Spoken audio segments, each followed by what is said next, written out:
This episode is brought to you by Shopify. Upgrade your business with Shopify, home of the #1 checkout on the planet. Shop Pay boosts conversions up to 50%, meaning fewer carts going abandoned and more sales going cha-ching. So if you're into growing your business, get a commerce platform that's ready to sell wherever your customers are. Visit shopify.com to upgrade your selling today.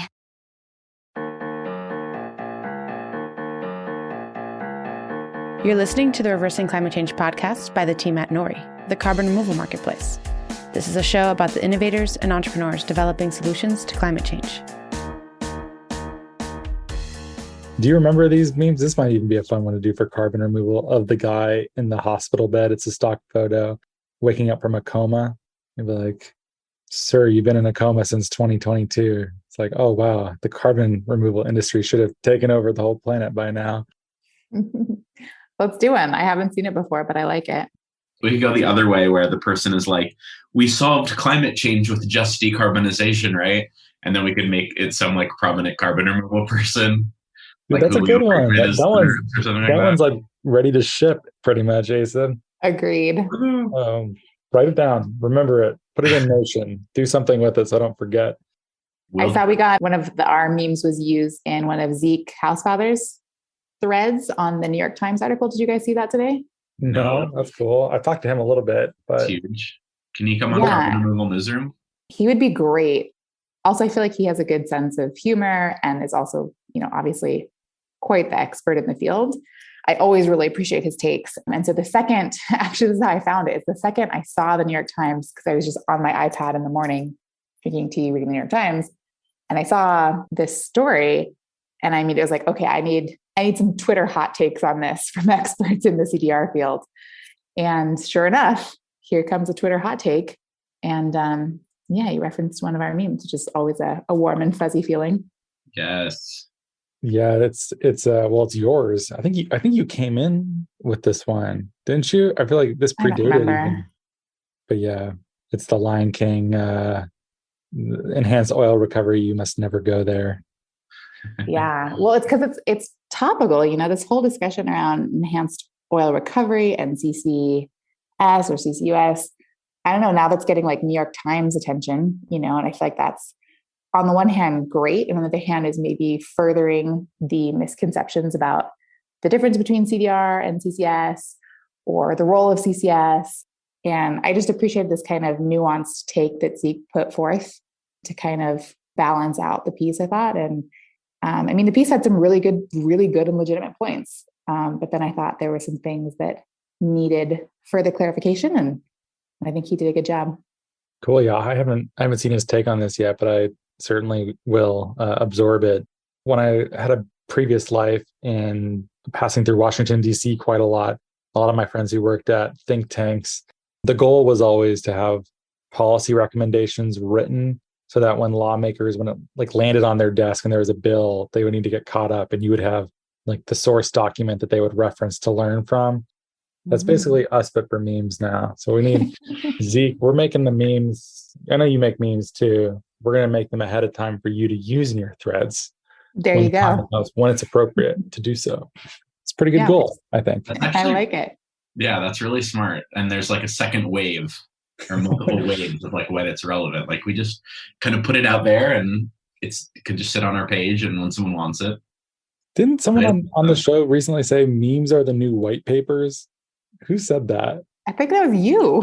I think I agreed with like some genius just said this. I think you referenced somebody saying it. I don't remember, but you're right. Yeah. Oh, it was Jason. Jason Hockman said that. Okay. And I said, thank you for validating my entire existence. I'm going to agree with you for that reason. Well, that's cool. That was a nice catch. He didn't tag us in there. I wouldn't have noticed it if he didn't say so, but I'm glad that we got that. What is this from? This crazy golfer and like normie golfer? So the guy on the right is John Daly, who was like kind of got famous in the 90s, and he had like a big belly and he would smoke cigarettes and like was kind of like partying off the course and was just sort of like a wild man, kind of like had a lot of fan appeal when golf was a little more like stale and kind of like stuffy, like as you can see from the photo. And then that's Tiger Woods, who is like the best ever basically, but just like maybe a little more traditional and like stuffy. So it's kind of like it's sort of an attitude, the difference in attitude, I guess. And maybe the John Daly represents being a little more like legit and authentic or something like that. I don't know, but it cracks me up. Yeah, it's a great image. I've been seeing it float around. Do you kind of have like, is it similar era and style to John McEnroe in tennis? Yeah, kind of. Okay. Kind of. And he was the first guy who would like hit the ball really far, which then like Tiger Woods also did. But he just had like kind of a different approach to the game. Another great one I saw of this meme was Tiger Woods was like someone who just came out of culinary school, and John Daly was a guy who worked his way up from dishy, like being a dishwasher. Like a chef. Well, Yeah, that's pretty good. I like that. we could talk about the IRA. Wasn't that today or yesterday? When was that signed? I just saw some stuff about that. Yeah, that was today. That was today. Hey guys, celebrate. Yeah. These moments don't come that often in climate tech. Very I saw very I special. saw a funny negative meme about the IRA today. Oh, really? Let's hear it. It was like a conversation in a tweet between two people. One person said, "Did you hear that we passed the free ice cream bill?" The person says, "No, that's amazing. When do we get our free ice cream?" Says, "Oh no, it has nothing to do with that. It just made having dogs illegal." I don't Well, like, if the worst they can say about it is the title is a little bit of an overstatement, then that's fine, because that's such a lame criticism. I mean, I've heard that joke, that kind of thing too. And it's like, all right, if there's no actual substance of it, that's a problem, then whatever, you can score those points. Like, who cares? Yeah, +1. yeah, it is. I think it's less a joke about the bill and more the way about how DC works, though. Mm-hmm. Like you called it this thing. By the time it's done, everyone got to throw their thing into it, so you could all pass it, and that's just kind of the way that it goes. So I don't think it's not necessarily a criticism of that in particular, just the way laws get passed. Yeah. Making dogs illegal that's funny. Yeah, I think they just wanted to choose an absurd. It's actually horrible. Yeah. Pretty much it. Yeah. Yeah, it's exciting to see it happen, but then it is interesting to see like the general public reaction. And I feel like in general, I'm always curious about the way people react to climate news. We've talked about this a bit before, but that there's people that kind of are always really happy and I would argue a little Pollyannish about it. And then people who are always just find the negative, but rarely is it one or the other. Usually like any climate news that comes out, it has a level of nuance and has pros and cons to it. And, I think a lot of people pointed out, I think Jason Hockman pointed out, like, this isn't the bill that like climate advocates sat down and wrote, like that's not what we ended up getting, but that it's the biggest step forward, in our lifetimes. And it's worth celebrating for that reason. It's funny to see the disagreement about it too, because the people I saw that didn't like it were like right of center people didn't like it very much. And then the like super far left people thought it didn't go far enough and were pretty angry. So it's funny, like most of the middle, just like seems great, seems good. Most of the climate people I know who work on this were pretty excited. That should tell you something. I always get nervous though when there's like, we're spending an enormous amount of money and I never know like how much to care about debt. Like no one does, Ross. No one does. Because these numbers are also so big that you have no way of relating to like how much is too much and why. You're like, once you're like trillion, it's like multiple years of GDP. You're like, good for climate. Like, why not just tack on to the bill? I have no way of knowing. Well, when should we stop spending? Is there a point? Should we just be in debt forever? This bill does reduce the deficit, Ross. This bill does reduce the deficit. So that's good. For the deficit hawk on this call. Yeah. How could it possibly? They raised taxes more than they added spending. Some people like on more to the left would find that to be too moderate an approach, say, why not just spend more, But Manchin kind of put the brakes on and he wanted it to be deficit reducing. He's like, also, we can spend a lot, but we also have to raise taxes on corporations, basically. So it's basically getting the tech industry and the finance industry to pay for more renewable energy. Yeah, I think that brings it kind of, again, I guess I read the New York Times article. So if this is not a fun topic for you guys. No, let's do. We're desperately in need of something. Let's speculate wildly. Let's speculate wildly about this article. But pointing to the fact that like the $60 price per ton of captured CO2 up from 35, and kind of the whole economics around, now that solar and wind and renewable energy has become so affordable, do these measures around capturing emissions make sense financially, et cetera, et cetera.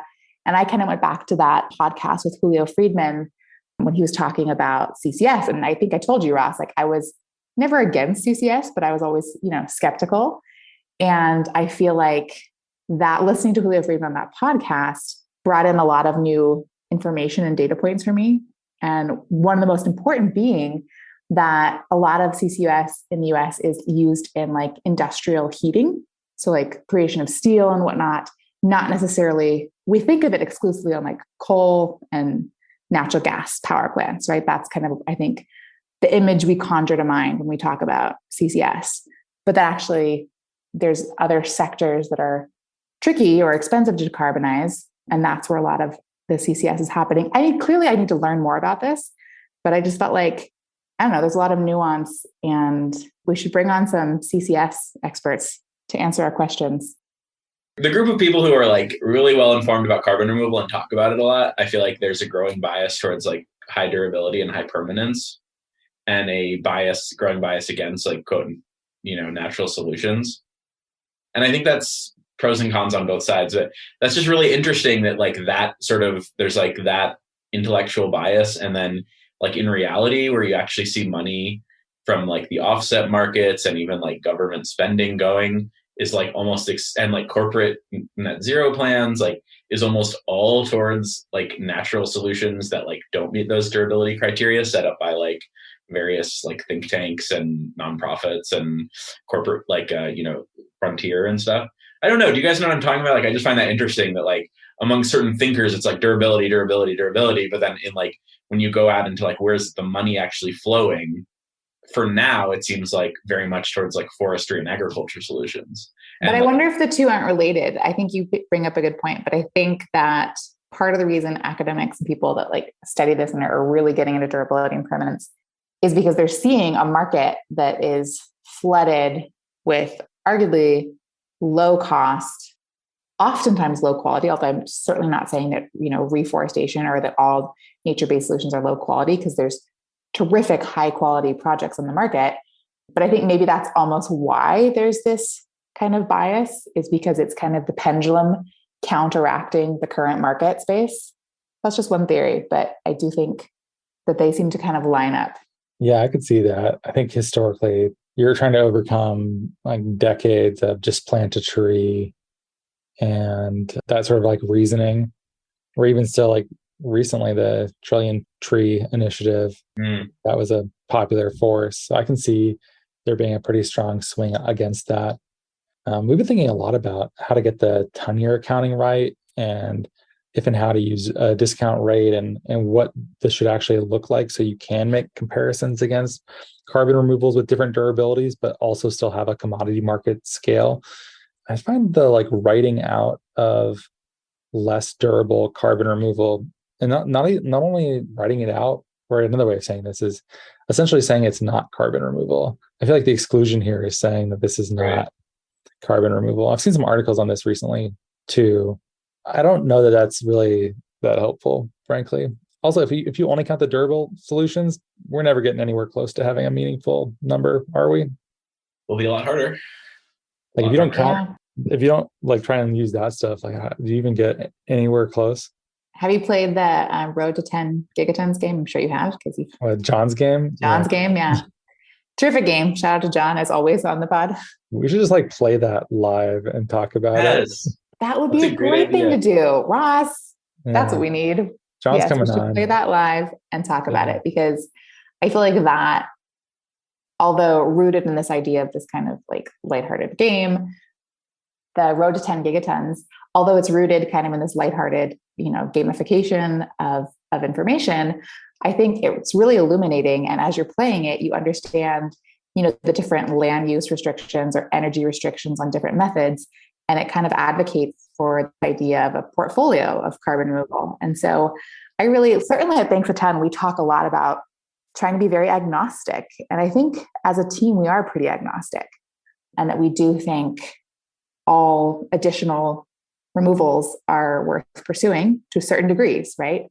But again, I would think like I'm not against nature preservation at all. I think we need to pay for nature preservation, but I see a huge problem in like the fact that 95% of credits are avoidance, for example. And so I might, to put myself in the shoes of maybe like the academics who are on the durability scale, I look at the avoidance credits and I say, oh, there's a problem in the market. So I'm like constantly advocating for removals as opposed to avoidance. And maybe there's a similar dynamic where there's kind of carbon removers are like, oh, wow, the market has so many nature-based solutions. We need to advocate more. Maybe I'm giving them too much credit. I don't know.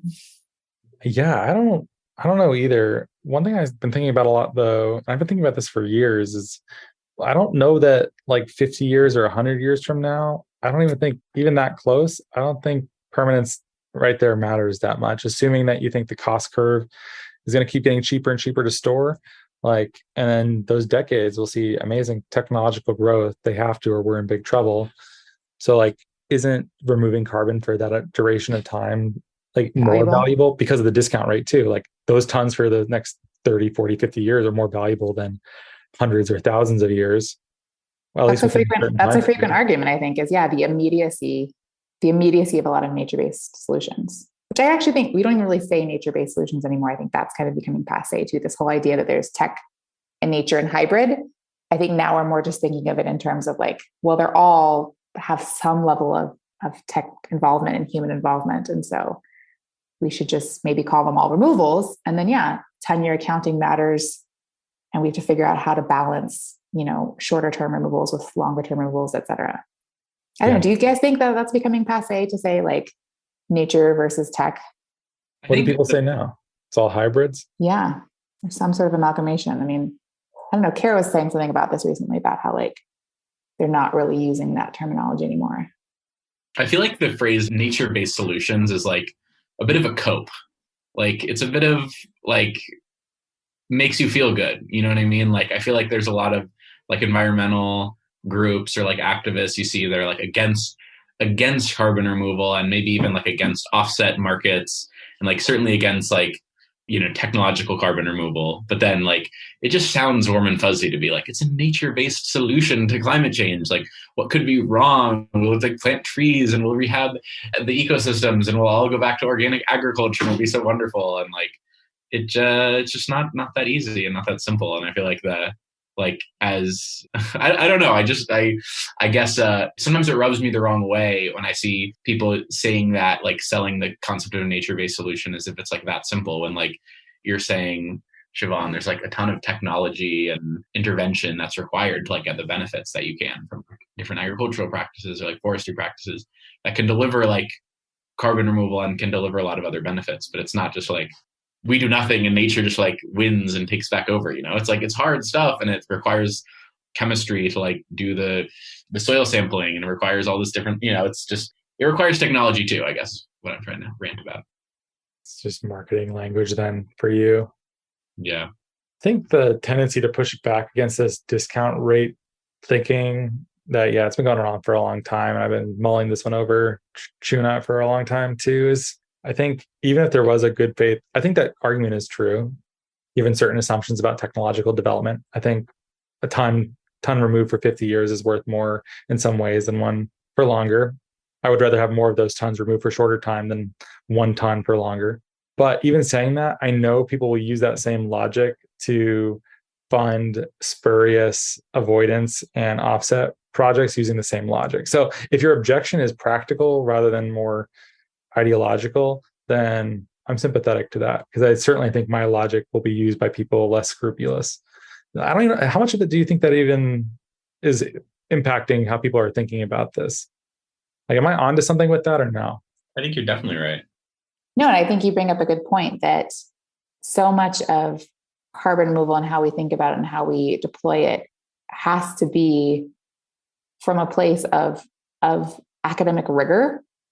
And whether that academic rigor is natural reforestation as opposed to monocropping or different, these different things, whatever it is, I think it has to come from a place of like, as the best scientific rigor we can bring to the table. And I think you're right that there are some less scrupulous actors that will take advantage of that. But I don't think you're wrong, Ross. I think you're dead on. Yeah, I saw the criticism of NCX for this and other places where it's like, if you're doing this by yearly accounting, then like, cool, you delayed a tree from being harvested for a single year. So like that avoided an emission for a year. Cool. Can you like go all the way down to a day? I mean, that's like what people are objecting. I feel like if I say this, because we're also interested in tonne-year stuff, and so I want to talk with NCX. So maybe my even saying this will have their ears burning, so they'll come hang. Zach, I'm looking at you. You can come hang. Yeah, I mean, that was one of the criticisms, right? They're saying like, okay, so you've taken this tonne-year thing to an additional order of magnitude less. So rather than 10 years of permanence, we're talking about 1 year multiplied many times. Like, how valuable is that? I'm sure we'll see some that are even less rigorous. I'm not even trying to say anything bad about NCX here. I'm sure you'll see. Did Carbon Removal Newsroom do like a 10-year accounting thing recently? I feel like they did. We did. I feel like I heard it. With Brody Caballo and John Dees, who I think are both at UC Berkeley. And I'll just give a little confirmation. But yeah, it was I think a great episode. I really liked that episode. And I think there is enough fodder and content there that'd be worth bringing. It'd be worth doing something, a follow-up thing, whether it's on CRN and Radhika kicks ass and does it, or whether we do it here in kind of like a little more of a casual style or something. I feel like I'm curious about it. I know other people are curious about it too. And that was a great episode, but it was definitely one of those episodes where I was like having to kind of rewind and re-listen because it was dense. It was higher. Dense, there was a lot I was trying to absorb. It was higher on the geek scale for sure. Yeah, which I appreciate, but there's probably, that means I want more. That wasn't enough, What if we get Radhika on here and she can kind of give it to us in more layman's terms? Yeah, right. We just hired Rick Berg, who's our methodology analyst, and he's been crunching these numbers and working quite hard on figuring out how to make this work. Cool. I would love to ask him some questions that I'm genuinely curious about. You need graphs, basically. I feel like you really need to see the curves and how they look and how it changes based upon how many certificates are issued for how many years and how this affects. And it isn't just scientific logic either. There's also business logic about suppliers fight also about, some of them say that their lithospheric carbon is good for thousands of years. So do you give them actually thousands of years of credit? We'll all be long dead, I assume, unless something magical happens. There are many other like services that we pay someone to do something 1,000 years from now. No, there's not that many. I can't. Is there a single one actually? I don't know, but I think this is bringing up some interesting discussion topics. So be worth digging into more. And like on a surface, because I understand this is like a topic that you could spend a dissertation on. It's like a really dense topic, but it'd be fun if we could somehow bring it to a level that an audience could get the gist of it without having to rewind multiple times as I was doing. Thanks for listening. Bye-bye. Thanks, everyone. Bye. Sounds good. All right. Goodbye.